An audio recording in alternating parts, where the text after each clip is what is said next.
शुक्लाम्बरधरं विष्णुं शशिवर्णं चतुर्भुजं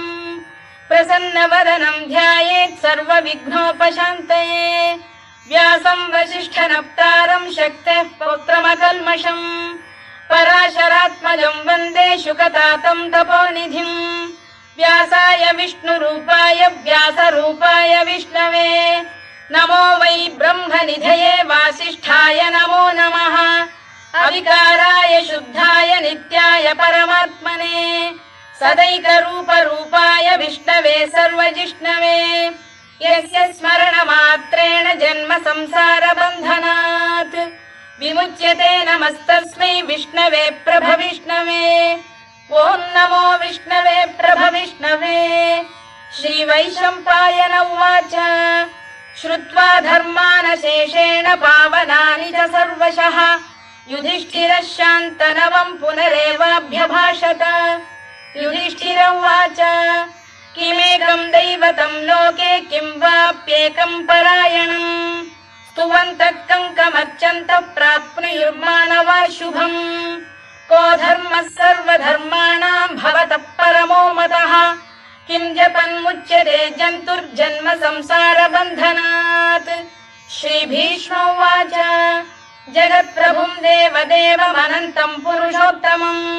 स्तुवन्नाम सहस्रेण पुरुषः सततोत्थितः तमेव चार्चयन् नित्यं भक्त्या पुरुषमव्ययम् ध्यायन् स्तुवन् नमस्यं च यजमानस्तमेव च अनादिनिधनं विष्णुं सर्वलोकमहेश्वरम् लोकाध्यक्षं स्तुवन् नित्यं सर्वदुःखातिगो भवेत्। ब्रह्मण्यं सर्वधर्मज्ञं लोकानां कीर्तिवर्धनम् लोकनाथं महद्भूतं सर्वभूतभवोद्भवम् एष मे सर्वधर्माणां धर्मोऽधिकतमो मतः यद्भक्त्या पुण्डरीकाक्षं स्तवैरच्चेन्नरः सदा परमं यो महत्तेजः परमं यो महत्तपः परमं यो महद्ब्रह्म परमं यः परायणम् पवित्राणां पवित्रं यो मङ्गलानां च मङ्गलम् दैवतं देवतानां च भूतानां यो व्ययः यतः सर्वाणि भूतानि भवन्त्यादियुगागमे यस्मिंश्च प्रलयं यान्ति पुनरेव युगक्षये तस्य लोकप्रधानस्य जगन्नाथस्य भूपते विष्णोर्नाम सहस्रं मे शृणु पापभयापहम् यानि नामानि गौणानि विख्यातानि महात्मनः ऋषिभिः परिगीतानि तानि वक्ष्यामि भूतये। ऋषिर्नाम्नां सहस्रस्य वेदव्यासो महामुनिः छन्दोऽनुष्टुप् तथा देवो भगवान् देवकीसुतः अमृतांशुद्भवो बीजं शक्तिर्देवकी नन्दनः त्रिसामाहृदयं तस्य शान्त्यर्थे विनियुज्यते विष्णुं जिष्णुं महाविष्णुं प्रभविष्णुं महेश्वरम् अनेकरूपदैत्यान्तं नमामि पुरुषोत्तमम्। अस्य श्रीविष्णोर्दिव्यसहस्रनामस्तोत्रमहामन्त्रस्य श्रीवेदव्यासो भगवान् ऋषिः अनुष्टुप्छन्दः श्रीमहाविष्णुः परमात्मा श्रीमन्नारायणो देवता अमृतांशुद्भवो भानुरिति बीजम् देवकी नन्दन श्रेष्ठेति शक्तिः उद्भवः क्षोभणो देव इति परमो मन्त्रः शङ्खबृन्नन्दकी चक्रीति कीलकम् शार्ङ्गधन्वा गदाधर इत्यस्त्रम् रथाङ्गपाणिरक्षोभ्य इति नेत्रम् त्रिसामासामरः सामेति कवचम् आनन्दं परब्रह्मेति योनिः ऋतुः सुदर्शनकार इति दिग्बन्धः श्रीविश्वरूप इति ध्यानम् श्रीमहाविष्णुप्रीत्यर्थे सहस्रनाम जपे विनियोगः। ध्यानम् क्षीरोदन्वत्प्रदेशे शुचिमणिविलसत्सैकते मौक्तिकानाम् मालाक्लुप्तासनस्थस्फटिकमणिनिभैर्मौक्तिकैर्मण्डिताङ्गः शुभ्रैरभ्रैरदभ्रैरुपरि विरचितैर्मुक्तपीयूषवर्षैः आनन्दीनः पुनीयादरिनलिन गदा शङ्खपाणिर्मुकुन्दः भूः पादौ यस्य नाभिर्वियदसुरनिलश्चन्द्रसूर्यौ च नेत्रे कर्णावाशा शिरोद्यौर्मुखमपि दहनो यस्य वास्तेयमब्धिः अन्तस्थं यस्य विश्वं सुरनरखगो भोगि गन्धर्व दैत्यैः चित्रं रम्यते तं त्रिभुवन वपुषं विष्णुमीशं नमामि। ॐ नमो भगवते वासुदेवाय। शान्ताकारं भुजगशयनं पद्मनाभं सुरेशं विश्वाधारं गगनसदृशं मेघवर्णं शुभाङ्गं लक्ष्मीकान्तं कमलनयनं योगिधृध्यानगम्यं वन्दे विष्णुं भवभयहरं सर्वलोकैकनाथम्। मेघश्यामं पीतकौशेयवासं श्रीवत्साङ्कं कौस्तुभोद्भासिताङ्गम् पुण्योपेतं पुण्डरीकायताक्षं विष्णुं वन्दे सर्वलोकैकनाथम्। नमः समस्तभूतानामादिभूताय भूभृते अनेकरूपरूपाय विष्णवे प्रभविष्णवे सशङ्खचक्रं सकिरीटकुण्डलं सपीतवस्त्रं सरसीरुहेक्षणं सहारवक्षस्थलशोभिकौस्तुभं नमामि विष्णुं शिरसा चतुर्भुजम्। छायायां पारिजातस्य हेमसिंहासनोपरि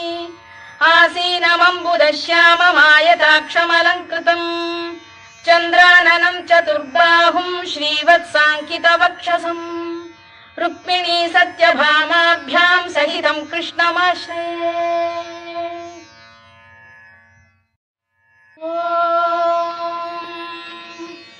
विश्वं विष्णुर्वषत्कारो भूतभव्य भवत्प्रभुः भूतभृद्भावो भूतात्मा भूतभावनः भूतात्मा परमात्मा च मुक्तानां परमागतिः अव्ययः पुरुषः साक्षी क्षेत्रज्ञोऽक्षर एव च योगो योगविदां नेता प्रधानपुरुषेश्वरः नारसिंहवपुः श्रीमान् केशवः पुरुषोत्तमः सर्वः शर्व शिवस्थाणुर्भूतादिर्निधिरव्ययः सम्भवो भावनो भर्ता प्रभवः प्रभुरीश्वरः स्वयंभूः शम्भुरादित्यः पुष्कराक्षो महास्वनः अनादिनिधनो धाता विधाता धातुरुत्तमः अप्रमेयो ऋषिकेशः पद्मनाभोऽमरप्रभुः विश्वकर्मा मनुस्पष्टा स्थविष्ठस्थविरो ध्रुवः अग्राह्यः शाश्वतः कृष्णो लोहिताक्षप्रदर्दनः प्रभूतस्त्रिककुब्धाम पवित्रं मङ्गलं परम् ईशानप्राणद प्राणो ज्येष्ठः श्रेष्ठः प्रजापतिः हिरण्यगर्भो भूगर्भो माधवो मधुसूदनः ईश्वरो विक्रमी धन्वी मेधावी विक्रमक्रमः अनुत्तमो दुराधर्षः कृतज्ञः कृतिरात्मवान् सुरेशः शरणं शर्म विश्वरेताः प्रजाभवः अधः संवत्सरो व्यालः प्रत्ययः सर्वदर्शनः अजः सर्वेश्वरः सिद्धः सिद्धिः सर्वादिरच्युतः वृषाकपिरमेयात्मा सर्वयोगविनिसृतः वसुर्वसुमनः सत्यः समात्मा संमितः समः अमोघः पुण्डरीकाक्षो वृषकर्मा वृषाकृतिः रुद्रो बहुशिरा बभ्रुर्विश्वयोनिश्रुतिश्रवाः अमृतः शाश्वतस्थाणुर्वरारोहो महातपाः सर्वगः सर्वविद्भानुर्विश्वक्सेनो जनार्दनः वेदो वेदविदव्यङ्गो वेदाङ्गो वेदवित्कविः लोकाध्यक्षः सुराध्यक्षो धर्माध्यक्षः कृताकृतः चतुरात्मा चतुर्व्यूहश्चतुर्दंष्टश्चतुर्भुजः भ्राजिष्णुर्भोजनं भोक्ता सहिष्णुर्जगदादिजः अनघो विजयो जेता विश्वयोनिः पुनर्वसुः उपेन्द्रो वामनः प्रांशुरमोघः शुचिरूर्जितः अतीन्द्रः सङ्ग्रहः सर्गो धृतात्मा नियमो यमः वेद्यो वैद्यः सदा योगी वीरः माधवो मधुः अतीन्द्रियो महामायो महोत्साहो महाबलः महाबुद्धिर्महावीर्यो महाशक्तिर्महाद्युतिः अनिर्देश्य वपुः श्रीमान् अमे आत्मा महादृधृत् महेश्वासो महीभर्ता श्रीनिवासः सताङ्गतिः अनिरुद्धः सुरानन्दो गोविन्दो गोविदाम्पतिः मरीचिर्दमनो हंसः सुपर्णो भुजगोत्तमः हिरण्यनाभः सुतपाः पद्मनाभः प्रजापतिः अमृत्युः सर्वदृक्सिंहः सन्धाता सन्धिमान् स्थिरः अजो दुर्मर्षणः शास्ता विश्रुतात्मा सुरारिः गुरुर्गुरुतमो धाम सत्यः सत्यपराक्रमः निमिषो निमिषस्रग्वी वाचस्पतिरुदारधीः अग्रणी श्रीमान् न्यायो नेता समीरणः सहस्रमूर्धा विश्वात्मा सहस्राक्षः सहस्रपात् आवर्तनो निवृत्तात्मा संवृतः सम्प्रमर्दनः अधः संवर्तको वह्निरनिलो धरणीधरः सुप्रसाद प्रसन्नात्मा विश्वधृक् विश्वभुग्विभुः सत्कर्ता सत्कृतः साधुर्जह्नुर्नारायणो नरः असंख्येयो प्रमेयात्मा विशिष्टः शिष्टकृच्छुचिः सिद्धार्थः सिद्धसङ्कल्पः सिद्धिदः सिद्धिसाधनः वृषाही वृषभो विष्णुर्वृषपर्वा वृषोदरः वर्धनो वर्धमानश्च विविक्तः श्रुतिसागरः सुभुजो दुर्धरो वाग्मी महेन्द्रो वसुदो वसुः नैकरूपो बृहद्रूपः शिपिविष्टप्रकाशनः ओजस्तेजोद्युदिधर प्रकाशात्मा प्रतापनः ऋद्धस्पष्टाक्षरो मन्त्रश्चन्द्रांशुर्भास्करद्युतिः अमृतांशुद्धवो भानुः शशबिन्दुः सुरेश्वरः औषधम् जगतः सेतुः सत्यधर्मपराक्रमः भूतभव्यभवन्नाथः पवनः पावनो नरः कामः कामकृत्कान्तः कामः कामप्रदप्रभुः युगादिकृद्युगावर्तो नैकमायो महाशनः अदृश्यो व्यक्तरूपश्च सहस्रजिदनन्तजित् इष्टो विशिष्टः शिष्टेष्टः शिखण्डी नघुषो वृषः क्रोधः क्रोधकृत्कर्ता विश्वबाहुर्महीधरः अच्युत प्रतिथ प्राणदो वासवानुजः अपां निधिरधिष्ठानमप्रमत्त प्रतिष्ठितः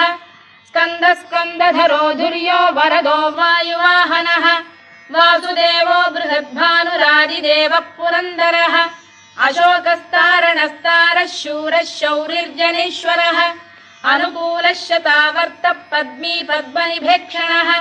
पद्मनाभोरविन्दाक्षः पद्मगर्भः शरीरभृत् महर्धिर्वृद्धो वृद्धात्मा महाक्षो गरुडध्वजः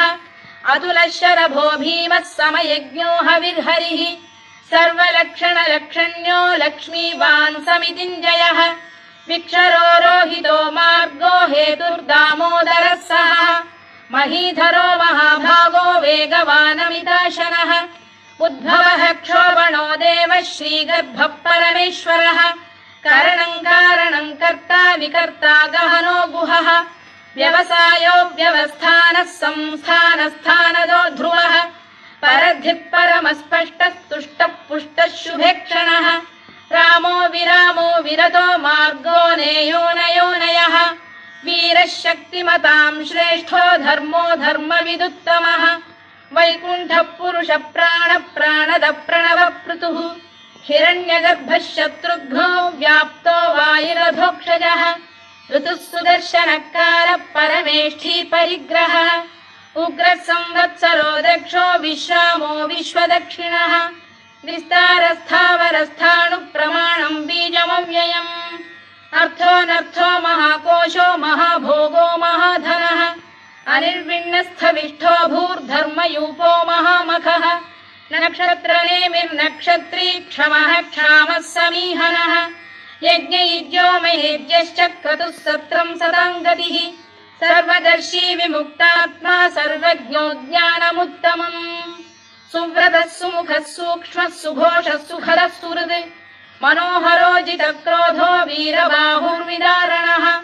स्वापनः स्ववशो व्यापी नैकात्मा नैककर्मकृत् वत्सरो वत्सी रत्नगर्भोधनेश्वरः धर्मकृद्धर्मी सदसक्षरमक्षरम् अविज्ञाता सहस्रांशुर्विधाता कृतलक्षणः गभस्तिनेमिः सप्तस्तः सिंहो भूतमहेश्वरः आदिदेवो महादेवो देवेशो देवभृद्गुरुः उत्तरो